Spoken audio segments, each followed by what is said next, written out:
የበርካታ ድርጅቶችን ንግድ ያዘመነ የቴክኖሎጂ አውራ ዲጂታል ኮንስትራክት ከቀላል የድርጅት ገለጻ እስከ ዌብሳይት ሥራ በተቀላጠፈና ዘመናዊ መንገድ ገንብቶ በአጭር ጊዜ ያስረክባል። ዘመኑን የዋጀ የዲጂታል ማርኬቲንግ ሥራ ከነፃ የማማከርና ገዛ አገልግሎት ጋር በመስጠት በደንበኞቹ ተመስግኗል። ዲጂታል ኮንስትራክት ለሆቴሎች ለካፌና ሬስቶራንቶች የሚሆን የኪዋር ዘመናዊ ሜኑ ዴቨሎፕመንት እንሰራለን። በ0955 92 89 86 ወይም በ0910 50 98 41 ላይ ሃሎ ይበሉን። ድርጅቶን ከዘመኑ ጋር ያራምዱ። ዲጂታል ኮንስትራክት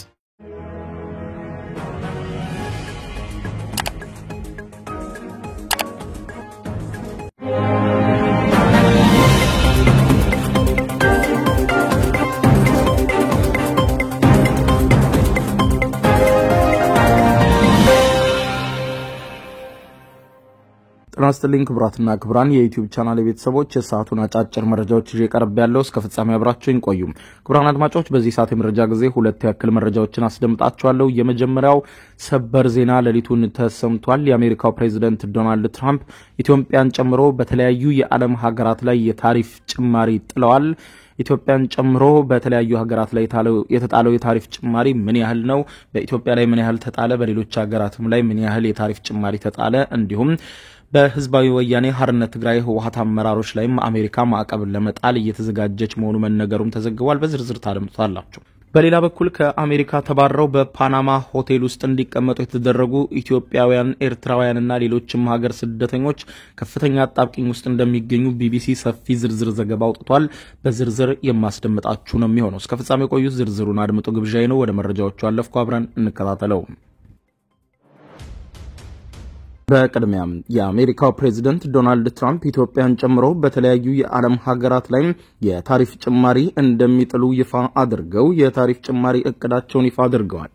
ትራምፕ የአሜሪካ ሁሉም የንግድ አጋሮች ላይ ከ10 እስከ 50 በመቶ የታሪፍ ጭማሪ ማድረጋቸውን ይፋ ያደረጉ ሲሆን የታሪፍ ጭማሪው በጥቅሉ ከ100 በላይ ወደ አሜሪካ ምርቶችን የሚልኩ ሀገራት ተግባራዊ የሚደረግ ሲሆን በነጩ ቤተ መንግስት የተለያዩ 60 ሀገራት ላይ ልዩ ጭማሪ ይደረጋልም ተብሏል። የታሪፍ ጭማሪው ኢትዮጵያን ጨምሮ የአውሮፓ ህብረት ሁሉም አባል ሀገራት፣ ቻይና፣ ቪየትናም፣ ደቡብ አፍሪካ፣ ጃፓን፣ ካምቦዲያና ታይዋን ጭምር ይገኙበታል።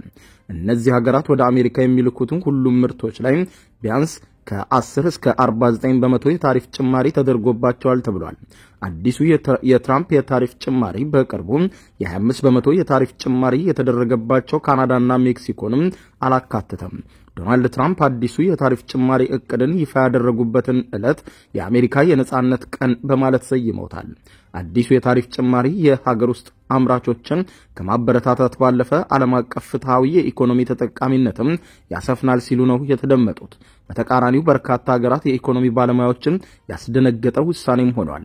ውሳኔያቸው ዓለም አቀፉ የንግድ ስርዓትን ያዛባል፣ አለፍ ሲልም ዓለም አቀፍ የንግድ ጦርነትን ያስነሳል ሲሉ በርካቶች ተቃውሟቸውን እያሰሙ ይገኛሉ። ትራምፕ በሀገራት ላይ የሚጥሉበትን ታሪፍ ይፋ ባደረጉበት በዛሬው ዝርዝራቸው በኢትዮጵያ ላይ 10% ታሪፍ የጣሉ ሲሆን በቻይና ላይ 34% ጥለዋል። በመላው የአውሮፓ ህብረት አባል ሀገራት ላይ 20% ታሪፍ ሲጭኑ በቪየትናም ላይ 46% ጭነዋል። ታይዋን 32% ሲጣልባት ጃፓን 24%፣ ህንድ 26%፣ ደቡብ ኮሪያ 25%፣ ታይላንድ 36%፣ ስዊዘርላንድ 31%፣ ኢንዶኔዥያ 32%፣ ማሌዥያ 24%፣ ካምቦዲያ 49%፣ ዩናይትድ ኪንግደም 10%፣ ደቡብ አፍሪካ 30%፣ ብራዚል 10%፣ ባንግላዴሽ 37%፣ ሲንጋፖር 10%፣ እስራኤል 17%፣ ፊሊፒንስ 17%፣ ቺሊ 10%፣ አውስትራሊያ 10%፣ ፓኪስታን 29%፣ ቱርክ 10%፣ ስሪላንካ 44% እንደተጣለባቸው ነው ትራምፕ ዝርዝሩን ይፋ ባደረጉት የምሽቱ እቅዳቸው የጣሉትን ታሪፍ ጉዳይ ያብራሩት። ዶናልድ ትራምፕ ምሽቱን ይፋ ያደረጉትን አዲሱን የታሪፍ ጭማሪ ውሳኔ ተከትሎ የበርካታ ሀገራት መሪዎች ተቃውሟቸውን እያሰሙ ይገኛሉ። የአሜሪካው ፕሬዝዳንት ዶናልድ ትራምፕ ሁሉም የንግድ አጋሮቻቸው ላይ በትንሹ ከ10 እስከ 50 በመቶ ታሪፍ ጭማሪ ማድረጋቸውን ተከትሎ አዲሱ የታሪፍ ጭማሪ ወደ አሜሪካ ምርቶቻቸውን የሚልኩ 100 ሀገራት ላይ ተግባራዊ የሚደረግ ሲሆን የተመረጡ 60 ሀገራት ላይ ደግሞ ከፍተኛ የታሪፍ ጭማሪ ተደርጓል። የአውሮፓ ህብረት አባል ሀገራት ከፍተኛ የታሪፍ ጭማሪ ከተደረገባቸው መካከል ግንባር ቀደሞቹ ናቸው። ይህንን የትራምፕ ውሳኔን ተከትሎ የጣሊያኗ ጠቅላይ ሚኒስትር ጆርጂያ ሜሎኒ በአውሮፓ ህብረት አባል ሀገራት ላይ የተጣለው የ20 በመቶ የታሪፍ ጭማሪ ፍጹም የተሳሳተ ውሳኔ ብለዋል። ለአውሮፓም ሆነ አሜሪካ አይበጅም ሲሉ ነው የዛቱት። የደቡብ ኮሪያው ፕሬዝዳንት በበኩላቸው የዓለም የንግድ ጦርነት አሁን ተጀምሯል ሲሉ ተደምጠዋል። ይህንን ቀውስ ለመጋፈጥ መንግስታችን ሁሉንም አቅሙን ይጠቀማል ሲሉ ተደምጠዋል። የአውስትራሊያው መሪ አንቶኒ አልባኒ በበኩላቸው እንዲሁም በአሜሪካ የተጣለብን የ10 በመቶ የታሪፍ ጭማሪ አግባብነት የሌለው በማለት የትራምፕን ውሳኔ አጣጥለዋል። የስፔን ጠቅላይ ሚኒስትር፣ የስዊዝ ፕሬዝዳንት፣ የአይሪሽ ጠቅላይ ሚኒስትር፣ የኮሎምቢያና የብራዚል ውጭ ጉዳይ ሚኒስትሮች፣ ኒውዚላንድ የንግድ ሚኒስትርና እንዲሁም ሌሎችም የትራምፕ ውሳኔ ላይ ተቃውሟቸውን ከገለጹ ከፍተኛ ባለስልጣናት መካከል ግንባር ቀደሞቹ መሆናቸውን ሮይተርስ በዘገባው አክሏል። ይህ በዚህ እንዳለ አሜሪካም በህዝባዊ ወያኔ ሓርነት ትግራይ ህወሓት አመራሮች ላይ ማዕቀብ ለመጣል እያሰበች መሆኑ ተጠቁሟል። በአሁኑ ወቅት በኢትዮጵያ ውስጥ እየጨመረ የመጣውን ውጥረት ተከትሎ የአሜሪካ መንግስት በህወሓት አመራሮች ላይ ማዕቀብ ለመጣል ማቀዱን አንድ ከፍተኛ የአሜሪካ ባለስልጣንን ጠቅሶ ዘኢኮኖሚስት በዘገባ ያስታወቀ ሲሆን ይህ ውጥረትም በተለይም ደግሞ ቀጠናውን በሙሉ ሊያተራምስ እንደሚችል በማንሳት ይህ ከመሆኑ በፊት አሜሪካ በህወሓት አመራሮችና በጦር ጀነራሎች ላይ ማዕቀብ ለመጣል መዘጋጀቷን ጠቅሶ የአሜሪካ መንግስት በሰሜን ኢትዮጵያ ያለውን ውጥረት ወደ ግጭት ከማምራቱ በፊት አስፈላጊውን እርምጃ ለመውሰድ ተቃርቧል ሲል የህወሓት አንደኛው አንጃ ከኤርትራ መንግስት ጋር በመጣመር ጠቅላይ ሚኒስትር ዶክተር አብይ አህመድ መንግስትን ለመጣል ጥረት እያደረገ ነው የሚለው አቤቱታ የአሜሪካ መንግስትም እንደሚያምንበት መረዳቱን በኢኮኖሚስት ዘግቧል።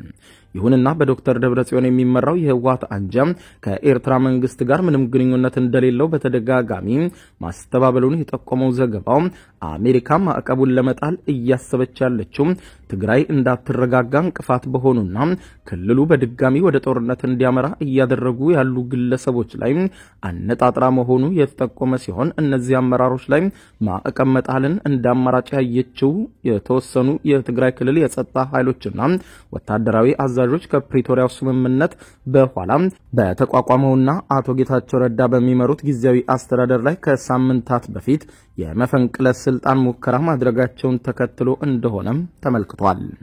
በሌላ ዜና ከአሜሪካ ተባረው በፓናማ ሆቴል እንዲቀመጡ የተደረጉት ኢትዮጵያውያንና የሌሎችም ስደተኞች የገቡበት አጣብቂኝ ጉዳይ አሳሳቢ ሆኗል ሲል ቢቢሲ ዘገበ።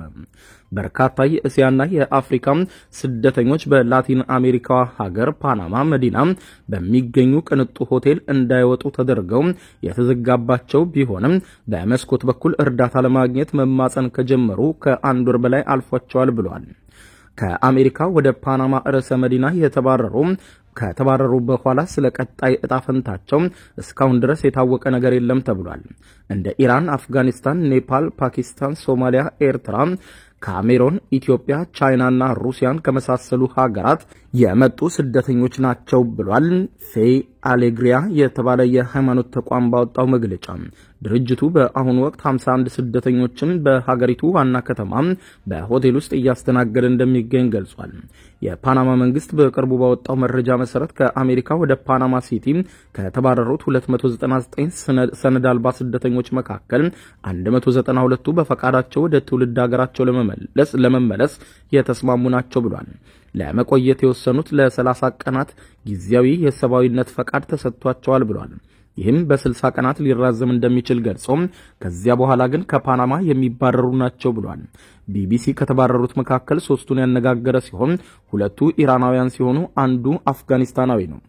3ቱም ወደ ሀገራቸው መመለስን አይቀበሉትም። የፓናማ መንግስት በበኩሉ ወደ ሀገራቸው መመለስ የማይችሉ ስደተኞች ፈቃደኛ የሆነን 3 ሀገር ማፈላለግ አለባቸውም ብሏል። ቢቢሲ ያነጋገራቸው ስደተኞችን ግን የሚቀበላቸው ሀገር አላገኙም።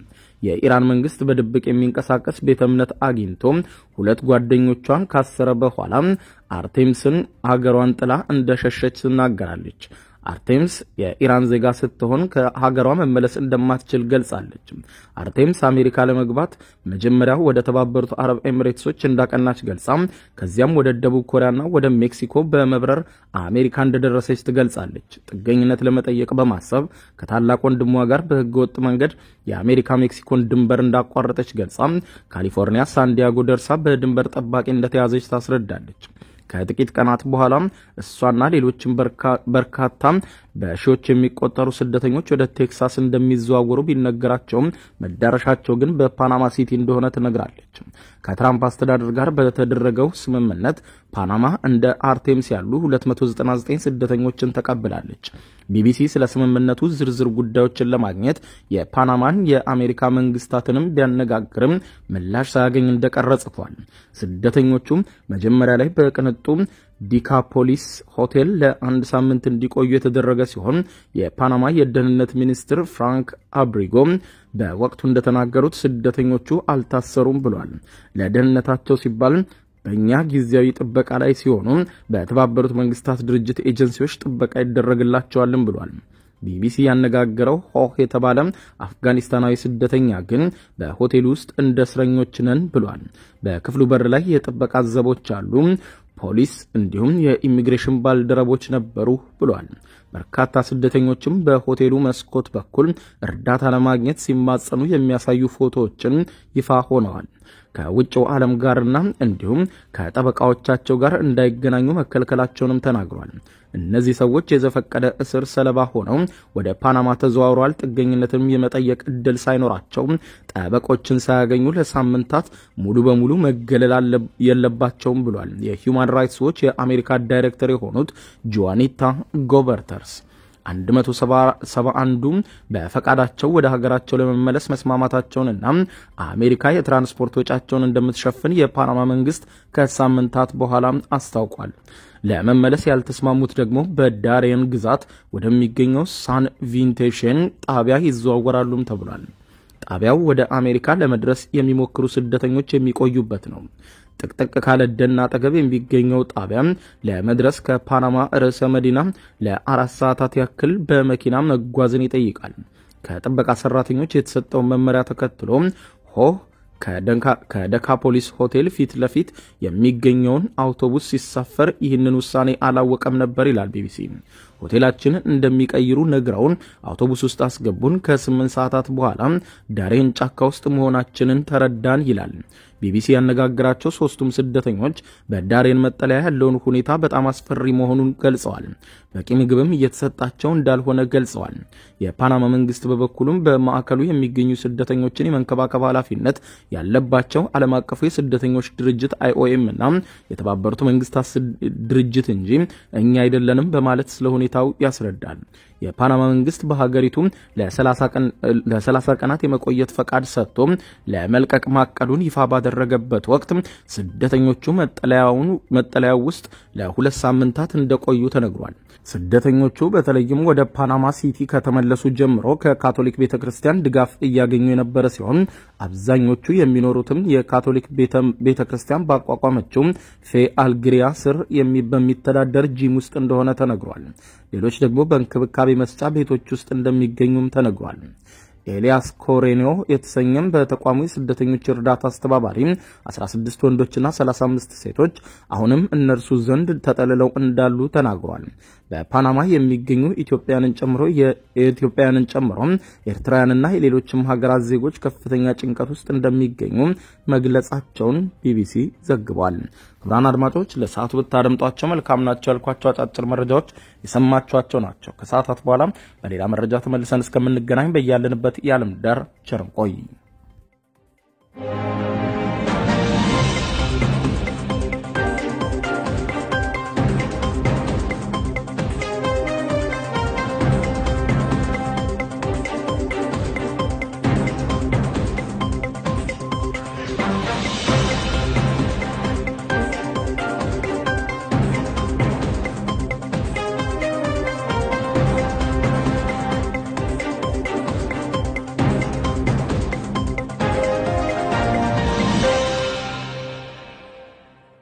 የዩቲዩብ የስኬት ሚስጥሮችን በዝርዝር የያዘው የአቤል ብርሃኑ የወይኗ ልጅ አዲስ መጽሐፍ በገበያ ላይ ዋለ። ዩቲዩብ ለመጀመር በአጭር ጊዜ ስኬትን ለመቀዳጀት አስበዋል? ዩቲዩብ ጀምረው ሚስጥሮቹ አልገባ ብለውታል? እንግዲያውስ አዲሱ በዩቲዩብ 2 የወርቅ 3 የብር ሽልማቶችን ያገኘው የአቤል ብርሃኑ የወይኗ ልጅ የዩቲዩብ ሚስጥሮች መጽሐፍ በዝርዝር ሁሉንም ያብራራሉታል። ዛሬውኑ ገዝተው ህልሞን እውን የሚያደርጉበትን የዩቲዩብ የስኬት መንገድ ይጀምሩ። በውጭ ሀገራት ለምትገኙ ከአማዞን ላይ ብታዙ በቀናት ውስጥ ደጁ ይደርሳል። የአማዞን ሊንኩን እዚህ ቪዲዮ ኮሜንት ላይ ያገኙታል። በሀገር ውስጥ ለምትገኙ በ0949 13 0000 ቴሌግራም ላይ ይዘዙ። ካሉበት ቦታ እናደርሳለን። የዩቲዩብ ሚስጥሮች ዘመኑ ጋር ተፈላጊ መጽሐፍ